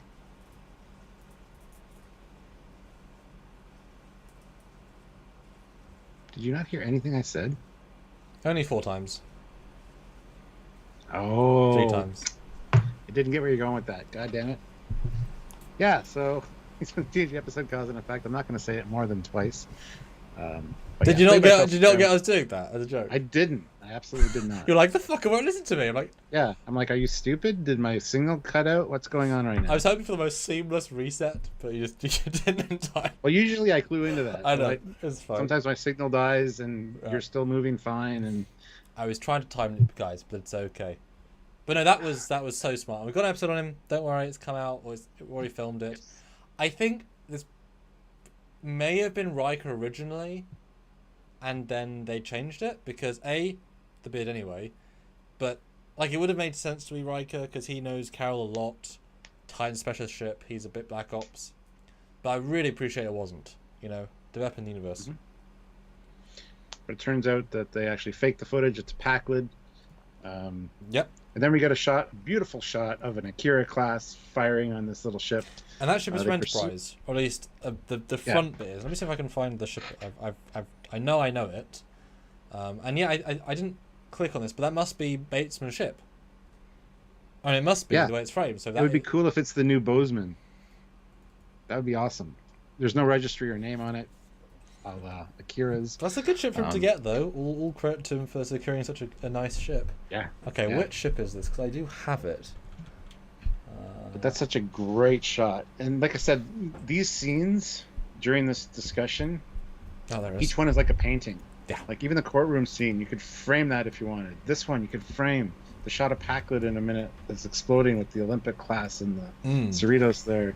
Again, perfect. And I mean, the acting and the music sells the scene more than the pictures, I think. Like, they're cool, but the way that giving it a all, you know, you don't feel as cheated by this. So, just because I know my ships, this is the ship that this is based on. It's been modified very slightly, as in they just didn't, you know, it's a cargo ship, so they removed the front bits, but you can see they're relatively the same elements. And this is called the Katamara cargo ship. So deep burn. And this was the ship that is not a very memorable episode really, but it's the thing moved. Sorry about that. It's the episode where Archer meets that princess on that cargo ship, and she's a real handful. So it's that ship. But I mean, hey, they could have invented anything, but that's clearly that ship. So. Yeah. From the episode Dawn. No, wait. No, not Dawn. Hit like, everybody. We need 5 more likes to get to 100. Still need another $80 to get to our minimum. So if you guys can start super chatting in your thoughts on this episode, we're coming to the end. But just let us know what you thought about this wrap up behind the scenes kind of thing going on. But there's a bonus reference. Precious Cargo. Precious Cargo is the name of the episode. Which means that ship's been around for a very long time. But yes, Tuvok, my goodness, that is a... Yes. And that race is... We do know that race, that he's mind-melding. It's the Stratageum guy, I think. Yeah. We're not necessarily that guy. Actually, earlier during the FNN thing, it's like, so-and-so was named the youngest Stratageum champion. Oh. As part of the text scroll on the bottom as well, so... Nice. But that was fun, because, I mean, those were that sort of smart strategist. And yeah, it's great to see him as commander, and in that uniform was really nice. And we find out it was the Packleds themselves that did it. And I love that Rumdar is there with his Cerritos cap and shirt on. Do you think it was Rumdar's plan? Maybe. Queen Packled, if we blow up planet, we get bigger planet. You're right, Rumdar. Yeah. And then we'll blow up that planet, get another planet. Yes, all the planets. If we blow up every planet, then we are strong. Yes, Rumdar, every planet. Yeah, that's just such a great reference. And I love the hierarchy as well, the king, queen, and the emperor.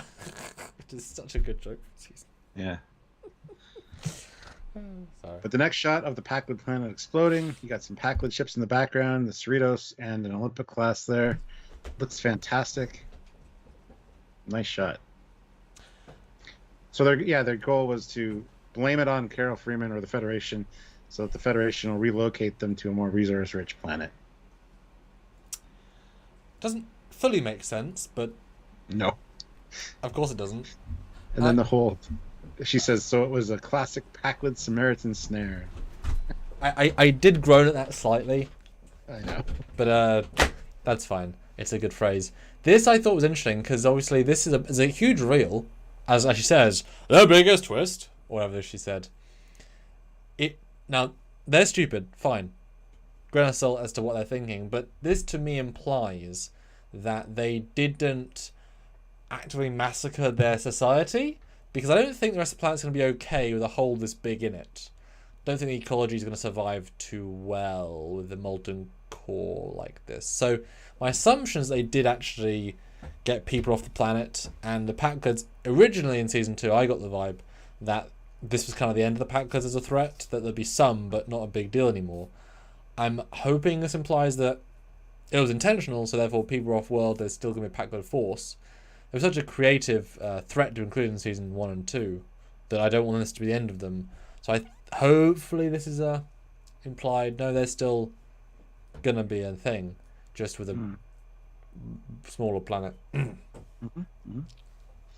I love the message at the end here. If not for Starfleet's best, believing in one of their own.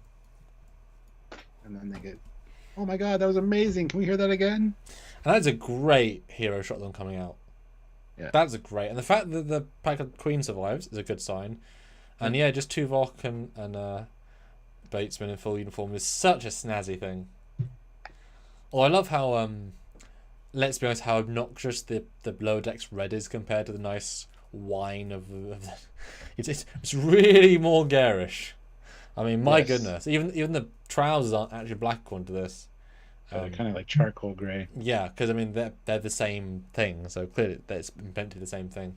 And boy, the other guys, that Dr.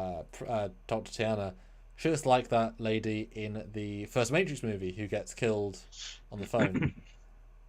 Oh yeah. Yeah, you're right. Yeah, that's cool. I'd totally wear that red jacket. That's cool. Oh! I just got it. He's wearing red because he's command. He's wearing gold because he's engineering. She's wearing white because she's medical. Mm-hmm. Welcome to the show, Commander. Did you get that then before? I did, yeah. Oh, that's great. That's dumb. I like that.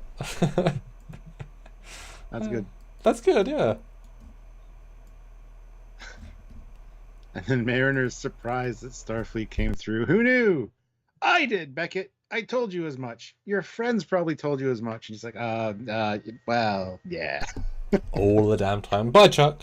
Good luck with how you feeling. Yeah. See you later, Ann. Feel better. Yes. But no, it's a pretty specific wrap up. You know, clean up this disgusting orgy pile of splooge. Yep. And then we cut back to the main team, and it's a very interesting tone. This it really feels like an evolved season 1 and season 2 to this, because first season actually avoided acknowledging she was a daughter. We thought maybe she had something out for the daughter. Season 2 they became friends, totally different vibe.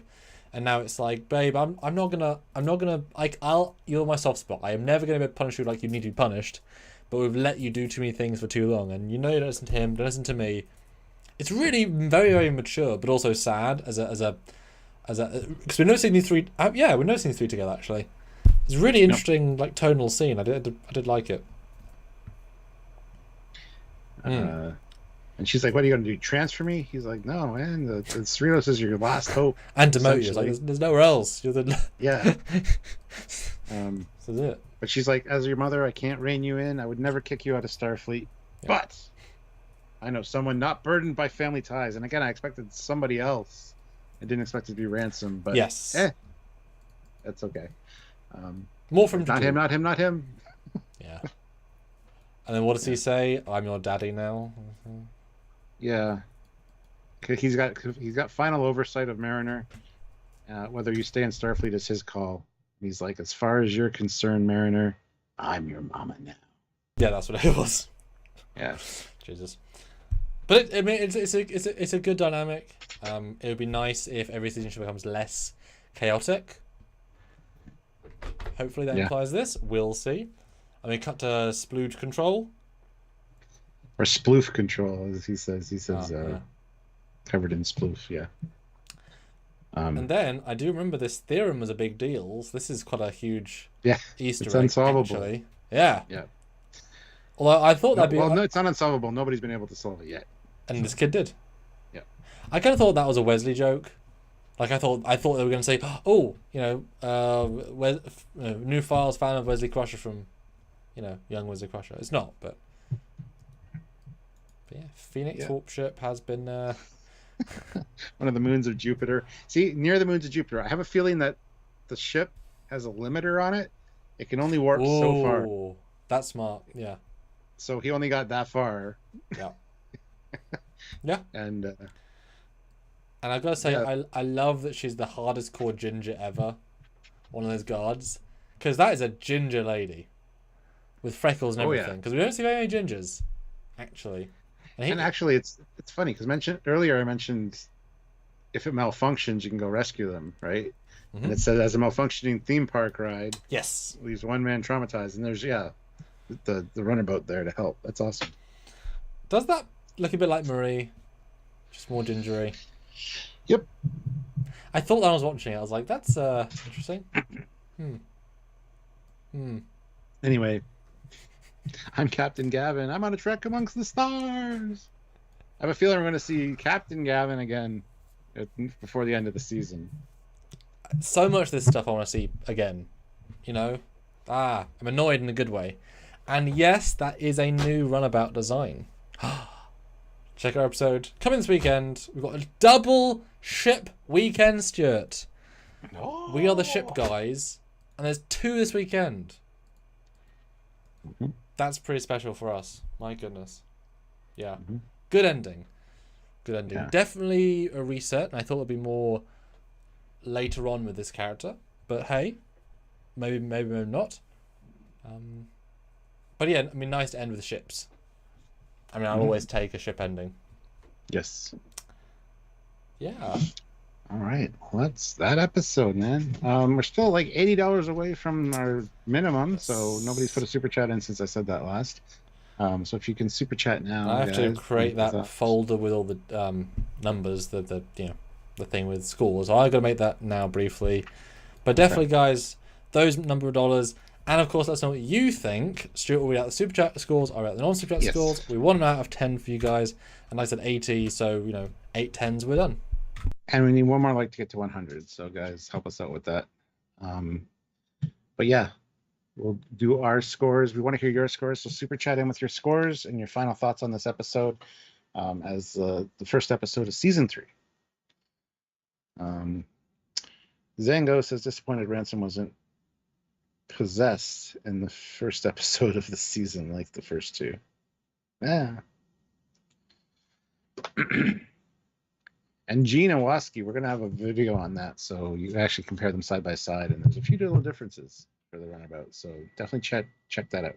So guys, if you're watching and you're not subscribed, make sure you're subscribed. Don't forget your bell icon, do all that stuff.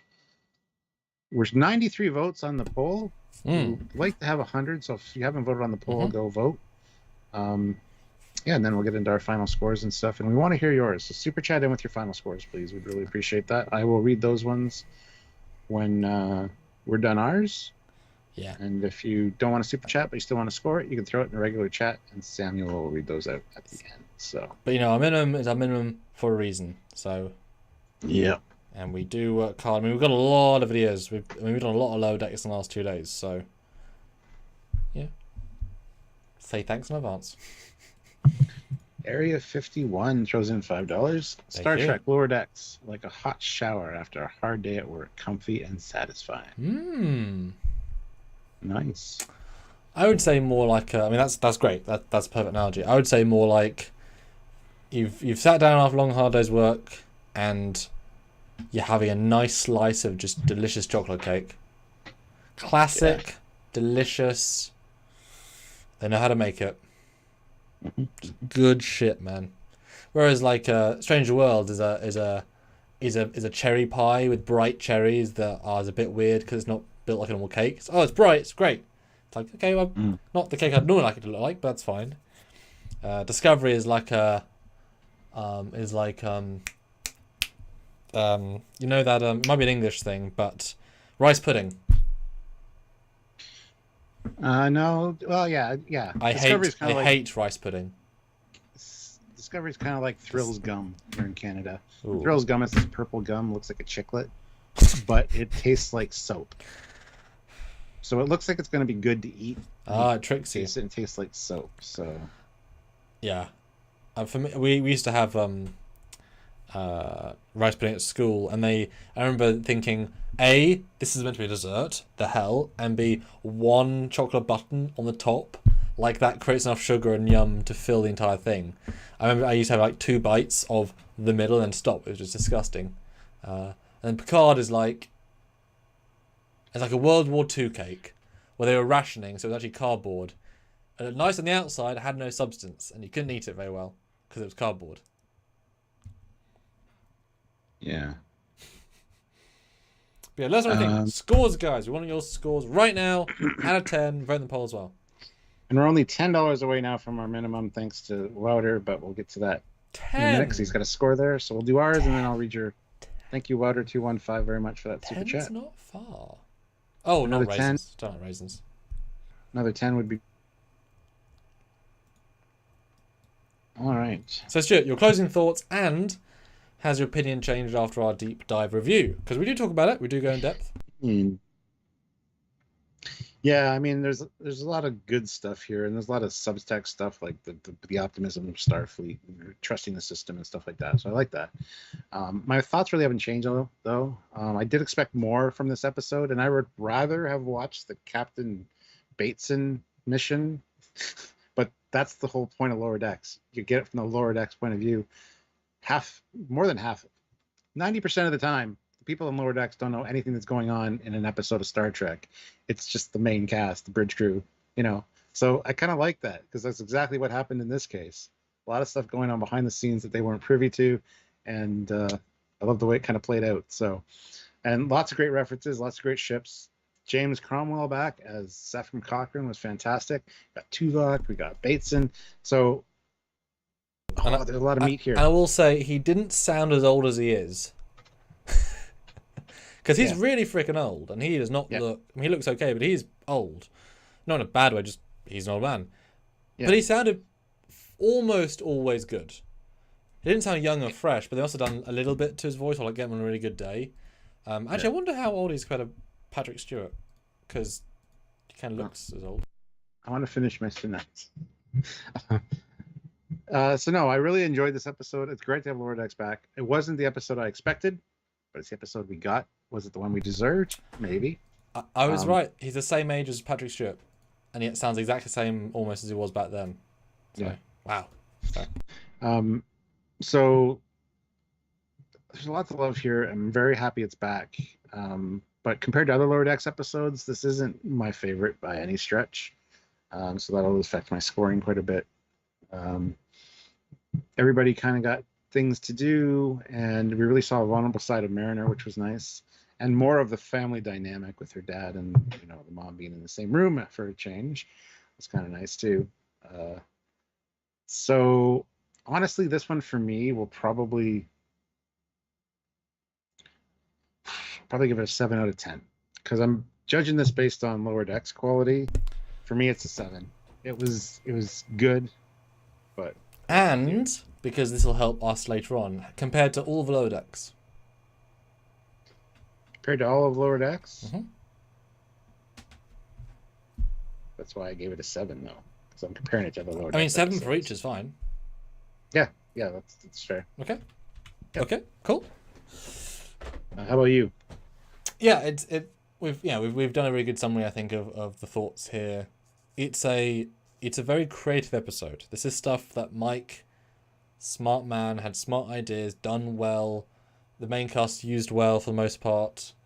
It's very much the end of last. I mean, the end of last season was just phenomenal. I mean, the 2 episodes at the end of last season were just so good. You could never top that for a season opening, and they didn't even try. So they went for the entirely different vibe here. They went for something different, unique. Subvert expectations. You've said that a few times. Yes, sure. It's a really intelligent ride in the Star Trek universe that I would not think to do. But once you've said it, I'm like, obviously, yes. So I like that a lot. It's an intelligent ride at Warp 1. Yes. Get it? Get it? But it is very much a quick wrap-up combined with Mariner Ash over the top. But I'm excited to see that Mike hasn't lost his touch, because there's such a lightning in the bottle sort of show. Always a little bit nervous that the episodes won't be as fun, but this many clever things to see, like a little brief Tuvok and Batesman, just really, really smart things that we would do as fans, that he is doing as a fan creator.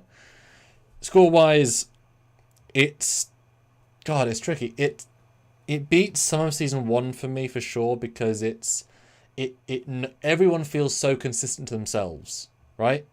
Everything is working on all cylinders. They're just not trying to be very ambitious, but that's the point. So it's hard to judge it based on that for the season. But it definitely feels like he knows who it is. I think score-wise, I am going to give it a...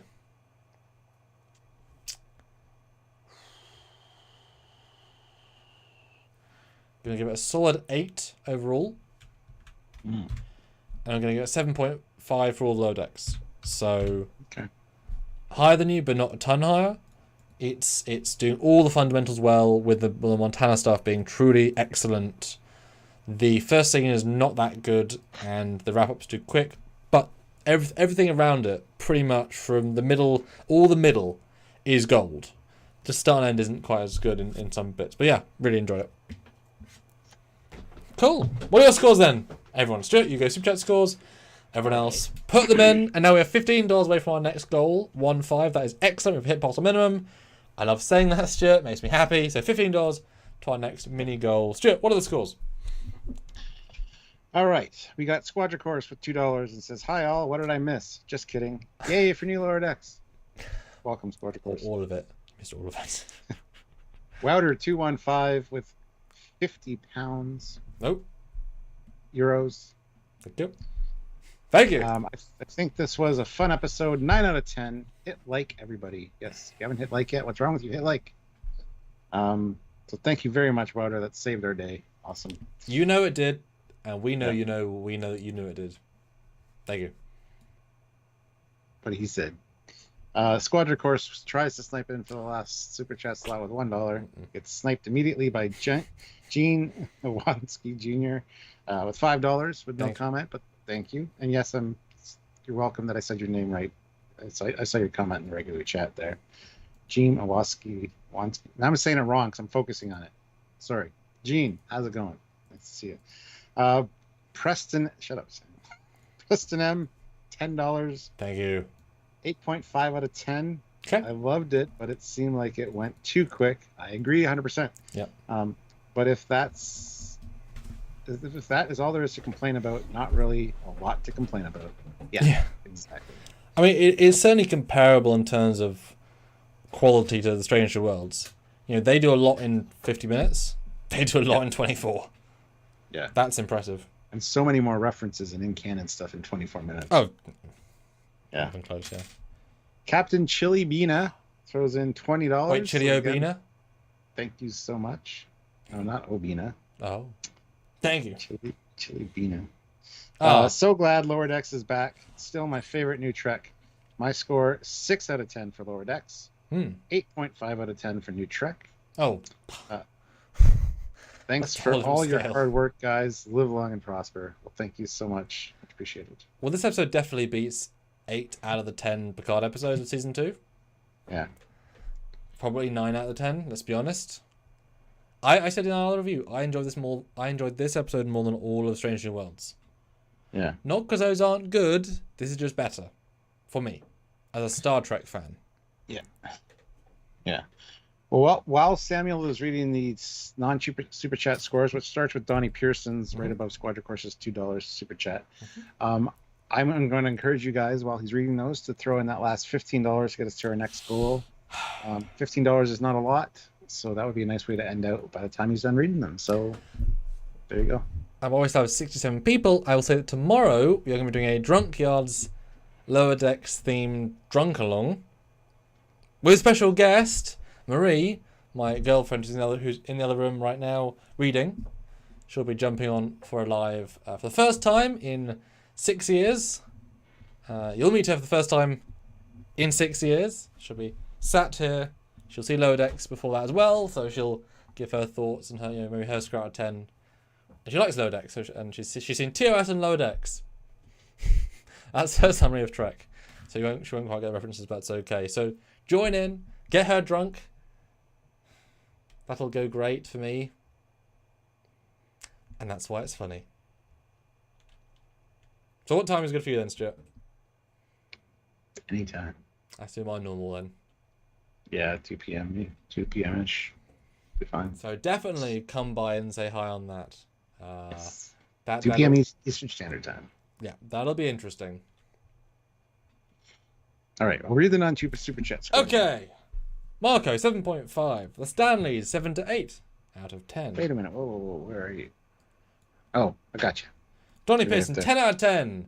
But he always has high marks, so therefore you can't necessarily judge what he says, because this is not a 10 out of 10. But you think it is, that's good. Aussie, 9 out of 10, let's rock and roll.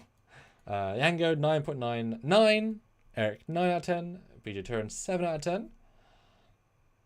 Project Akiva, 7.5. Chiva. Thank you. John Lewis, 8. Joseph, 8. Raj, 8. Alan, 8. And Mark, so 9 out of 10. And Aussie again, 9. Oh, and Gene, 8. So you won't definitely go under, but we do sort of review things for a living, so. Well, he says 8 out of 10, but they put in a new runabout, which is my favorite ship, so it gets a 10 out of 10. Right. So. Okay, hey. Mark Lawrence says 9 out of 10. There you go. Cool.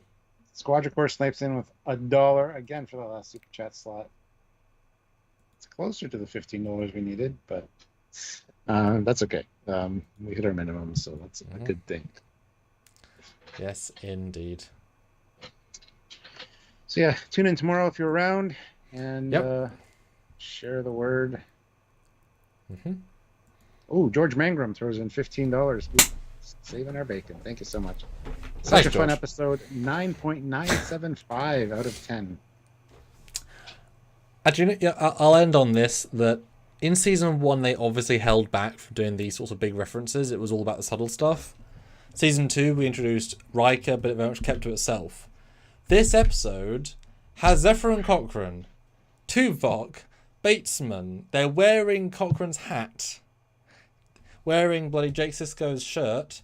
There's the Enterprise original. There's a Defiant. This is absolutely jam-packed. Voyager uniform. So I think we're now finally in the era where they can fully embrace the universe and not feel guilty about it.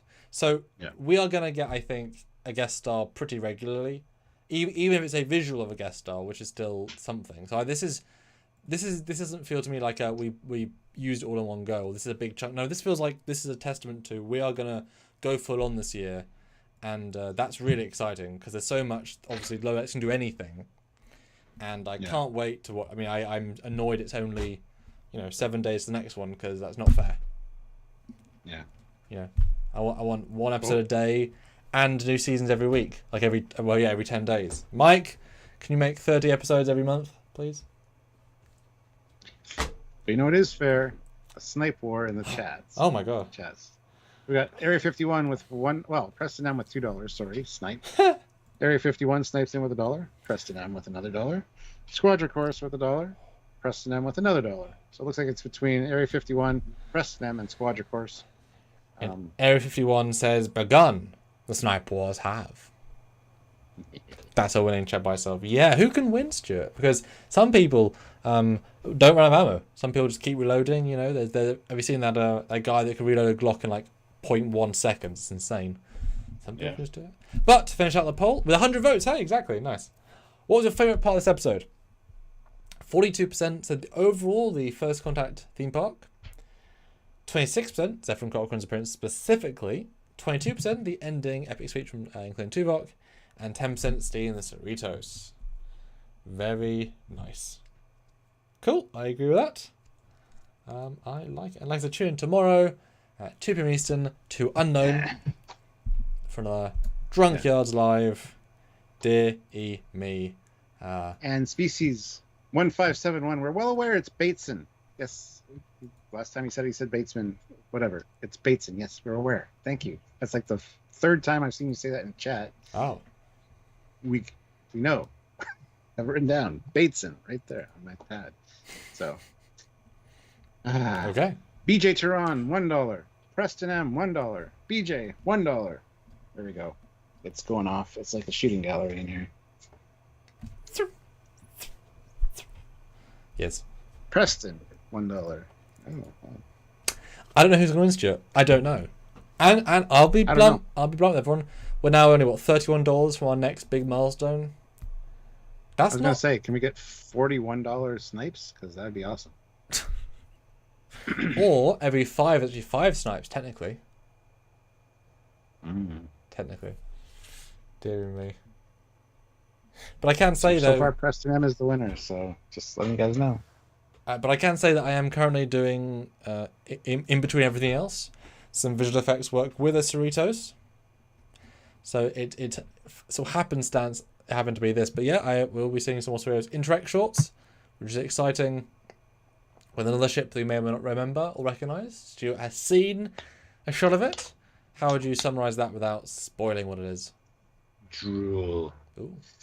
It's a great ship. Yeah, really puts scale into perspective, doesn't it? Mm-hmm. It's like, oh, is that the scale? Well, shit. So, George Mangrum, $1. Area 51, $1. Ooh. BJ again, $1. So BJ's winning now. Preston M, where are you? You've been sniped. Grant McGregor throws in a huge $10. Oof. That's 10 snipes. Let's hope Gavin becomes the new Harry Mudd. I mean, Gavin. I've got a really good friend at university called Gavin, who's looks a little bit similar as well. I want to see him back because I get such like vibes from him as being my friend Gavin. Yeah, Gavin should definitely come back. Maybe he's like an evil genius, or definitely as a there should definitely be an evil genius botanist. Yes, creates this weird plant that. Because he kind of reminds me of like he should almost be. If you remember in James Bond, there's this vacation guy who's in 2 of the movies. Just continuity guy. He's like, oh yeah, okay, sure. So I think I mean, I'd like to see the transporter guy. He should pop back in at some point. It would be lovely. I mean, just a plot point. That's what happens when you build this big universe. You want to use the characters, so have them need at some point. Or him even beam himself to the Cerritos and say, "Hey guys, need to help, need your help." Would be cool. And it's certainly such that there was effort put into the room of transporters. Not a ton of effort, but thought. Maybe Rutherford says, "Oh, we need to, Captain, we need to beam on this frequency." How's that? We haven't used that in several hundred years. Danny! He has all the transporters. Denny. And then they all go and use it feels like such a setup. And season 4, season 5, season 6. Yeah. Bring him back. Oh my god, so much porn. What the hell? George Mangrum, $1. Area 51, $1. And BJ Tehran, member for 23 months at the rank of commander, snipes in. I don't know if those count though. Well, it's a big snipe though. And he's a crewman, so I mean, an officer. I mean, so. But it does warm your heart, doesn't it? 23 months of support. That's. Yeah. Now, well, Preston M, $5. Oof. Gavin with Little Shop of Horrors, Feed Me Seymour, exactly. And now we're $5 away. $5 away from an awesome. And considering we're trying to get a minimum, that is a. Yeah. Another $5 would be amazing. That's a good way to close it. Thank you, Preston. Right now, Preston is the last super chat slot. So. And you know what? I'll spill the beans. That BJ, $1. Sorry. I'm just going to announce them as they come in, whether you're talking or not. Thanks, Stuart. Captain Foley with no dollars. That's cheating beyond belief. Stupid. No. What was I going to say? Oh yeah, because of you guys, I'm going to spoil what comes out this weekend because you got us past our minimum today. So yeah, tomorrow we're looking at the Akira class as featured in Lower Decks. Is it different? Maybe. How does it compare to both the Voyager and the DS9 versions, which are different. Did you know? Probably not, because they're both in standard definition, hard to see. Well, they are. You'll see on Trekyards. And on Sunday, the Runabout, as teased earlier. Yes, that is... And that's a surprising video, Stuart. I think we both thought it was one thing. By the end, we thought something different. So tune in for that. 2 ships! That's exciting. Thanks, Lodex. BJ, $1. Area 51, $1. Preston M with another $5. Ooh. It says, just to top you off, snipe. I do feel the wall's been hit by a lot of bullets now. Those snipes have definitely come. Wow. They've made an impact, pardon the pun. Awesome. Awesome, guys. And on that note, guys, yeah, we'll call it there, and we'll see you guys tomorrow. If you can. Please do, because it'll be fun. Maria's... Ooh. It took a little bit of convincing to come onto the live, so do come and meet her. And Grant McGregor throws in $10. Oh, thank you.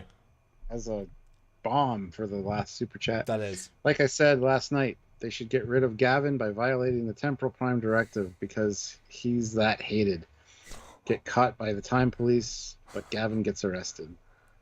That's so harsh. Poor Gavin. Poor Gavin. Just wanted to explore. Yeah. At Warp 1, which would take bloody months just to get to anything. He doesn't understand how Warp works, and that's fine, but he really doesn't. Preston M, $1. Wow. He was like, I can't let it be. Oh, that's okay, Gorgonzola. That's alright, yeah. That's okay. Thanks for being here. Right. Thanks, Lodex. We'll see you all next week and tomorrow and throughout next week. Until then, he is Captain Foley. He is Commander Cockins. And you guys are amazing. Bye, guys. We are awesome.